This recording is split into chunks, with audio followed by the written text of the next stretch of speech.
Hello friends, I hope you all are doing great. और spoken English course day 13 में आप सभी का स्वागत है। ठीक है, तो आज की वीडियो होने वाली है सब्जेक्ट, वर्ब एंड ऑब्जेक्ट, यानी हम तीनों के ऊपर बात करेंगे, यानी तीनों को साथ में हम पढ़ेंगे।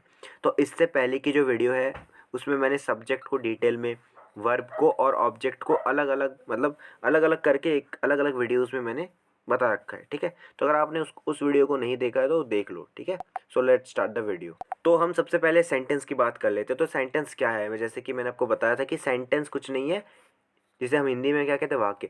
सेंटेंस कुछ नहीं है, सिर्फ बातें हैं, यानी हम जो भी डेली लाइफ में बातें कर रहे हैं ना, वही सेंटेंस है। यानी अगर मैं कुछ बोल रहा हूँ, आपको चीज़ें समझ में आ रही हैं, वही सेंटेंस है। ठीक है, जैसे मैं बोल रहा हूँ कि भाई चलो उससे बात करते हैं, मैं उधर जा रहा हूँ, मैं खाना खा रहा हूँ, मैंने उससे बात की, तो मतलब आप कुछ भी बोलते हो और सामने वाले को अगर बात समझ में आ जाती है तो वो क्या है, सेंटेंस। यानी सेंस 100% सेंस निकलना चाहिए, बात का मतलब निकलना चाहिए। ठीक है, अब देखो सेंटेंस क्या क्या हो सकता है यार। या तो पॉजिटिव सेंटेंस होगा, यानी अगर आप बातें बोलोगे, कुछ भी बातें करोगे, या तो पॉजिटिव बातें करोगे या फिर नेगेटिव बातें करोगे, या फिर किसी से आप क्वेश्चन पूछोगे कि भाई ये देखो, ये मत करो, ये उधर क्या मुझे जाना चाहिए, क्या मुझे नहीं जाना चाहिए, या फिर क्या तुम स्कूल जाते हो, मतलब या तो तुम प्रश्न पूछोगे, या फिर ऑर्डर करोगे, रिक्वेस्ट करोगे, या फिर एडवाइस दोगे किसी को, या तो एडवाइस दोगे या फिर विश करोगे किसी के लिए कि तुम्हारा अच्छा हो जाए, या तो फिर तुम अचानक किसी सडन इमोशन को दिखाओगे कि भाई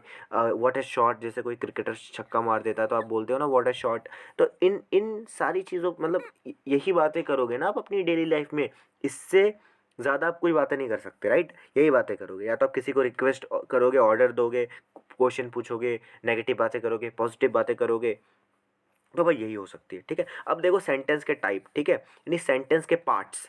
अब देखो सेंटेंस आप कुछ भी बनाने से नहीं चलेगा, आपको एक सीक्वेंस में बनाना पड़ेगा। सीक्वेंस का क्या मतलब है, जैसे 1 2 3 4, यानी देखो 1 2 3 4 ऐसे ही पढ़ा जाता है, राइट। ऐसा तो नहीं पढ़ा जाता 4 4 2 3 1, ये तो गलत तरीका है पढ़ने का। तो आपको ना एक स्टेप बाय स्टेप में सेंटेंस बनाना पड़ेगा। मान लो आपको पॉजिटिव और अफर्मेटिव सेंटेंस बनाना है कि आई एम प्लेइंग क्रिकेट, मैं क्रिकेट खेल रहा हूँ, तो सबसे पहले सब्जेक्ट आएगा, फिर वर्ब आएगी, फिर ऑब्जेक्ट आएगा। ठीक है, आप ऐसे नहीं कर सकते। मान लो कोई आप पॉजिटिव और अफर्मेटिव सेंटेंस बनाते हो तो आप इस तरीके से नहीं बना सकते, जैसे कि एम प्लेइंग क्रिकेट आई, यानी आप वर्ब को अलग से नहीं रख सकते अफर्मेटिव और पॉजिटिव सेंटेंस में। ऑब्जेक्ट को आप इसको बाद में नहीं रख सकते, सब्जेक्ट को आपको हमेशा इसी सीक्वेंस में रखना पड़ेगा, यानी स्टेप बाय स्टेप, पहले सब्जेक्ट, फिर वर्ब और फिर ऑब्जेक्ट, अगर आप कोई पॉजिटिव सेंटेंस बना रहे हो तो अगर सेंटेंस बनाने का भी कोई तरीका होता है। अगर आप कुछ भी सेंटेंस बना देते हो, ठीक है, सेंटेंस क्या है, ग्रुप ऑफ वर्ड्स, यानी आप वर्ड्स को लिखते हो। ठीक है, आप किसी वर्ड्स को लिखकर सेंटेंसेस बनाते हो, आप किसी वर्ड्स को लेकर सेंटेंसेस बनाते हो, अगर उसका कोई सेंस ही नहीं निकलता है, ठीक है, आप उसको समझ ही नहीं पाते हो, तो वो सेंटेंस किस काम का फिर, है ना। सेंटेंस का मतलब ही होता है कि आप अपनी बात को दूसरे तक पहुंचा सको, और सेंटेंसेस से मिलकर ही भाषा बनता है। यानी आप सेंटेंस बोलते हो, एक सेंटेंस, दो सेंटेंस, ऐसे करके आप बहुत सारे सेंटेंसेस बोलते हो और अपनी पूरी भाषा को आप बोलते हो, राइट। तो सेंटेंस यही होता है। अब देखो सब्जेक्ट, वर्ब एंड ऑब्जेक्ट हम तीनों को साथ में पढ़ेंगे, और बहुत ही छोटी वीडियो होने वाली है, और ज़्यादा छोटी भी नहीं होगी, लेकिन चलो आप थोड़ा देखो, मैं समझाने की पूरी कोशिश करूँगा साथ में। ठीक है, वैसे तो मैंने डिटेल वीडियो बना रखी है, तो उनको देख लो थोड़ा। ठीक है, अब देखो सब्जेक्ट क्या है, जो काम को करे वही सब्जेक्ट है। जो काम को करे, जो किसी भी सेंटेंस में जो बंदा काम को करता है वही सब्जेक्ट है। ठीक है, जिससे देखो जो काम को करता है, जिस सेंटेंस में कोई, यानी सब्जेक्ट जो किसी काम को करता है वो टेंस के सेंटेंस होता है। ठीक है, और जिसके बारे में बात हो, यानी जिसकी अवस्था के बारे में बात हो, अगर किसी सेंटेंस में सब्जेक्ट किसी काम को नहीं करता, बल्कि उसके बारे में सिर्फ बताया जाता है कि वो कैसा है, क्या है, मतलब किस अवस्था में है, तो वो सिंपल सेंटेंस का सेंटेंस है। ठीक है, जैसे जैसे आई एम टीचिंग यू, मैं आपको पढ़ा रहा हूँ। ठीक है, I am teaching you English, मैं आपको इंग्लिश पढ़ा रहा हूँ। तो पूछो कौन पढ़ा रहा है, तो जैसे आप कौन पूछोगे ना किसी सेंटेंस में, तो आपको सब्जेक्ट मिल जाएगा।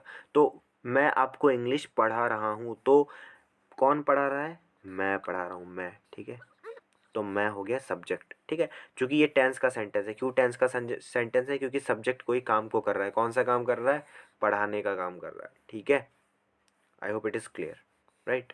अब देखो सिंपल सेंटेंस क्या है। अब देखो ऐसे सेंटेंस जिसमें सब्जेक्ट कोई काम को नहीं करता बल्कि उसके बारे में सिर्फ बताया जाता। तो इसमें सब्जेक्ट कौन है? मैं सब्जेक्ट हूँ यार, बिल्कुल मैं सब्जेक्ट हूँ। लेकिन ये क्योंकि मेरे बारे में बात हो रही है, ठीक है। अब देखो मेरी अवस्था के बारे में बात हो रही है, ऐसा नहीं है कि मैं कोई काम को कर रहा हूँ। इस सेंटेंस में तो मैं कोई काम को कर रहा हूँ, लेकिन इस सेंटेंस में मैं कोई काम को नहीं कर रहा, इसलिए सिंपल सेंटेंस है, ठीक है।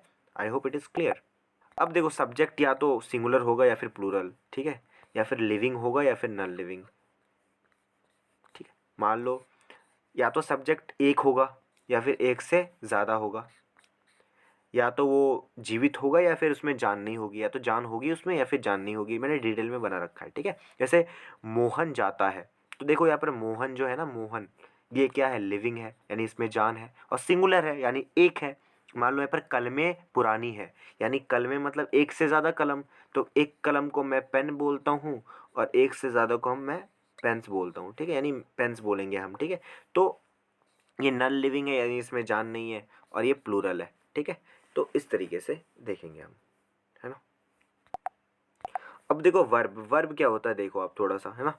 वर्ब मतलब होता है क्रिया, यानी कर्म, क्रिया, कार्य हम इसे कहते हैं, ठीक है। देखो मेन वर्ब क्या है? देखो वर्ब दो तरह की होती है, एक मेन वर्ब और एक हेल्पिंग वर्ब। तो देखो वर्ब क्या करता है ना, सब्जेक्ट का काम बताता है, नहीं सब्जेक्ट इस किसी सेंटेंस में सब्जेक्ट का क्या काम है वही वर्ब है। मेन, ये मेन वर्ब मतलब मेन काम, और हेल्पिंग वर्ब मतलब सेंटेंस की मदद करना। किस तरीके से मदद करना? आप सेंटेंस की मदद करते हो किस तरीके से? प्रेजेंट, यानी ये हेल्पिंग वर्ब बताएगा कि सेंटेंस प्रेजेंट में है, पास्ट में है या फिर फ्यूचर में है, यानी सेंटेंस की अवस्था बताएगा कि वो अवस्था प्रेजेंट की अवस्था है, पास्ट की अवस्था है या फिर फ्यूचर की अवस्था है। जिस तरीके से मैंने इधर एग्जांपल रखा है इसको आप समझ में आ जाएगा। जैसे मैं लिखता हूँ आई एम गुड, मतलब मैं अच्छा हूँ, यानी प्रेजेंट की बात चल रही है। आई वॉज गुड मतलब मैं अच्छा था, यानी पास्ट की बात चल रही है। और आई विल बी गुड यानी मैं अच्छा होऊंगा, यानी फ्यूचर की बात चल रही है। तो देखो ये जो एम, वॉज और विल भी है ना, ये क्या है? ये हेल्पिंग वर्ब है। क्यों हेल्पिंग वर्ब है? क्योंकि बस सेंटेंस की मदद कर रहा है, कि सेंटेंस की अवस्था बताने में सिर्फ मदद कर रहा है, इतना सा काम है इसका, ठीक है। तो जैसे कि मैंने इधर एग्जांपल रखा था आपके सामने कि मैं आपको इंग्लिश पढ़ा रहा हूँ, तो वर्ब क्या है? वर्ब क्या है? तो वर्ब मतलब सब्जेक्ट कौन सा काम कर रहा है? पढ़ाने का काम कर रहा है, तो पढ़ाना क्या है? मेन वर्ब है, ठीक है। मेन वर्ब क्या है? पढ़ाना। और मैंने जैसे इंग्लिश में लिख रखा है कि आई एम टीचिंग इंग्लिश, ठीक है। तो मैं टीच करना, तो ये मेन वर्ब है, और एम क्या है? हेल्पिंग वर्ब, क्योंकि एम से पता चल रहा है कि प्रेजेंट की बात चल रही है, ठीक है। तो मैं आपको पढ़ाता हूँ, जैसे मैं इसको बाद में बताऊँगा आपको, ठीक है। अब देखो ऑब्जेक्ट क्या होता है? ऑब्जेक्ट मतलब होता है कारक, ठीक है। कारक यानी सब्जेक्ट के काम का असर, यानी सब्जेक्ट जो भी काम करेगा, ठीक है, उसका असर जिस पे पड़ेगा वही कारक है, ठीक है। तो टेंस सेंटेंस, ये तो देखो टेंस सेंटेंस में ही कारक होगा, यानी सब्जेक्ट किसी भी सेंटेंस में, अगर टेंस का कोई सेंटेंस है तभी तो सब्जेक्ट कोई काम को करेगा। टेंस के सेंटेंस में ही सब्जेक्ट किसी काम को करता है, तो सब्जेक्ट कोई काम को करेगा तो आपको मतलब किसी ऑब्जेक्ट पे असर पड़ेगा, ठीक है। जैसे कि इधर एग्जांपल मैंने लिख रखा है, तो जैसे एक सेंटेंस मैंने लिखा कि मैंने उसे मारा, तो देखो काम को किसने किया? मैंने, तो आई है सब्जेक्ट, ठीक है। मैंने सब्जेक्ट है, मतलब मैं सब्जेक्ट हूँ, ठीक है, क्योंकि मैंने काम को किया, ठीक है। अब देखो मैंने कौन सा काम किया? मारने का काम किया, यानी ये सब्जेक्ट है, ये वर्ब है। अब ऑब्जेक्ट किया, मैंने उसे मारा, यानी मैंने किसे मारा? मैंने किसको मारा? ये है ऑब्जेक्ट, ठीक है। तो मैं इस तरीके से लिखूंगा कि आई की इंग्लिश क्या बनाऊंगा? आई मारा, बीट हिम, ठीक। तो अब सेंटेंस में आपको बनाना सिखाऊंगा, तो अभी आप टेंशन ना लो कि ये क्या बनाना मुझे तो नहीं आता, तो उसको ये मत सोचो कि, तो देखो अब मैं हिम के मतलब जब मैंने उसको मारा ना तो हिम पर असर पड़ा, तो हिम हो गया ऑब्जेक्ट, ठीक है। तो बस इतनी छोटी सी बात याद रखनी है। अब देखो सिंपल सेंटेंस में ना, सिंपल सेंटेंस में कोई ऑब्जेक्ट नहीं रहता, क्योंकि ऑब्जेक्ट की डेफिनेशन क्या है? ऑब्जेक्ट की डेफिनेशन है कि सब्जेक्ट के काम का असर पड़ना चाहिए। तो सिंपल सेंटेंस में तो काम ही नहीं होता ना, इसमें तो काम होता ही नहीं है। इसमें सब्जेक्ट कोई काम को नहीं करता बल्कि उसकी अवस्था के बारे में बताई जाती है। तो इधर कोई ऑब्जेक्ट होगा ही नहीं, क्योंकि सब्जेक्ट कोई काम को करेगा ही नहीं, है ना। तो यहाँ पर क्या होता है? ऑब्जेक्टिव पार्ट होता है, यह कॉम्प्लीमेंट होता है। तो देखो जैसे मैं बोलता हूँ कि आई एम गुड, मैं अच्छा हूँ, ठीक है। तो जब मैं बोलता हूँ कि आई एम गुड, तो देखो जो गुड है ना, ये देखो आई तो सब्जेक्ट है क्योंकि आई के बारे में बताया जा रहा है, ठीक है। एम क्या है? ये हेल्पिंग वर्ब है। मेन वर्ब या नहीं रहता, क्योंकि मेन वर्ब जिसमें सब्जेक्ट कोई काम को करेगा तभी तो मेन वर्ब रहेगा। जैसे मैं बोल रहा हूँ कि मैं खेल रहा हूँ, तो खेलना मेन क्रिया है, मेन काम है, ठीक है। तो यहाँ पर हेल्पिंग वर्ब है, क्योंकि हेल्पिंग वर्ब क्या करती है, अवस्था को बताती है किसी सेंटेंस में।